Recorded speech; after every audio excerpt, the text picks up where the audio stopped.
حضرت عمر رضی اللہ تعالیٰ عنہ کا دور خلافت اس اعتبار سے میں سمجھتا ہوں کہ عہد اسلام کا ہی صرف نہیں بلکہ انسانیت کا اور قیامت تک آنے والی جتنے بھی حکومتیں قائم ہوں گی یا جو اس بات کا دعویٰ کریں گی کہ وہ پبلک کی ویلفیئر کے لیے کچھ کر رہے ہیں، وہ ویلفیئر سٹیٹ کا دعویٰ کریں، جو ویلفیئر سٹیٹ کا یا کسی ویلفیئر سٹیٹ میں پبلک کے لیے، عوام الناس کے لیے کچھ بھی سرو کرنے کا دعویٰ کریں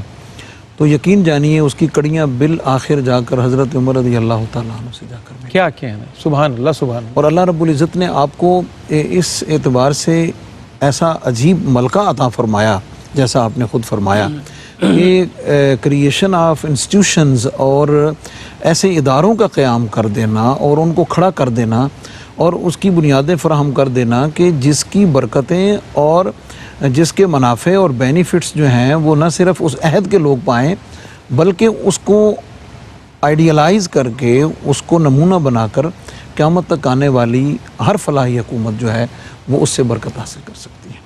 ان میں چند ایک آپ کی خدمت میں عرض کیے دیتا ہوں، ظاہر ہے ہمارے پاس ہر ایک پر گفتگو کرنے کا وقت نہیں۔ سب سے پہلے تو جو ایک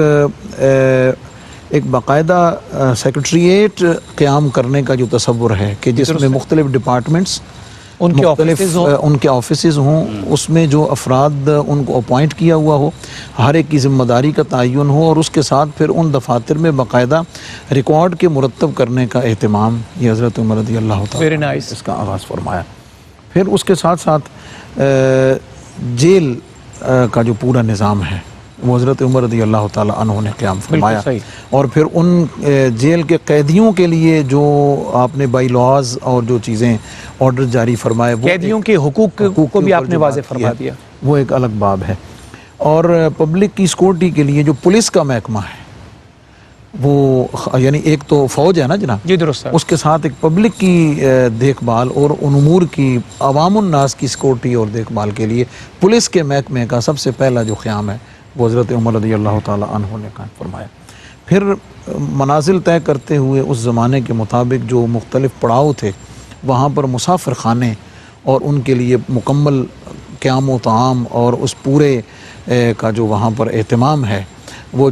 آج کے ہمارے دور میں جو پناہ گاہ کا ایک تصور ہے وہ بنیادی طور پر یہ شیلٹر ہومز جتنے ہیں، شیلٹرز ہومز ہیں، اور پھر خوراک کو ذخیرہ کرنے کے لیے اور بوقت ضرورت استعمال کرنے کے لیے جو بڑے بڑے گودامز ہیں، سٹور رومز ہیں، ان کا قیام سب سے پہلے حضرت عمر رضی اللہ تعالیٰ عنہ نے قائم فرمایا ہے۔ پھر اس کے ساتھ ساتھ اپنے ملک میں جو خبر رسانی اور کمیونیکیشن کا پورا سسٹم ہے، بہت اچھا ہے کہ وہ پیغام ایک شہر سے دوسرے شہر میں کیسے پہنچے گا، اس کے وقت کا تعین کیسے ہوگا، اس کو پہنچانے کا ذریعہ کیسے ہوگا، وہ آگے کیسے منتقل ہوگا، وہ ساری چیزیں جو ہیں وہ کمیونیکیشن کا اور انفارمیشن کی جو آگے پہنچانے کا ہے وہ سارا اس کا آغاز حضرت عمر رضی اللہ تعالیٰ عنہ نے فرمایا ہے۔ پھر اس کے ساتھ ساتھ حضرت عمر رضی اللہ تعالیٰ عنہ نے جو گورنرز ہیں، عمال ہیں، ان کے لیے جو پورا چارٹر ہے کہ انہوں نے کن کن رولز کے تحت اور کن کن اصولوں کے تحت اپنے اپنے صوبوں میں نظام کو چلانا ہے، وہ پورے کا پورا اکاؤنٹیبلٹی کا پورا نظام جو ہے وہ حضرت عمر رضی اللہ تعالیٰ عنہ نے۔ اور پھر عجیب بات یہ ہے کہ آپ نے اپنے دور مبارک میں سب سے پہلے آپ نے پہاڑوں کی پیمائش کروائی ہے، اس کے لیے پورا انسٹیٹیوشن الگ کام فرمایا، اور جنگلات کی پیمائش کے کتنی بڑی بات ہے، اور یہ کام 1450 سال پہلے ہو رہا ہے آج کے دور میں، ہم نے صرف ایک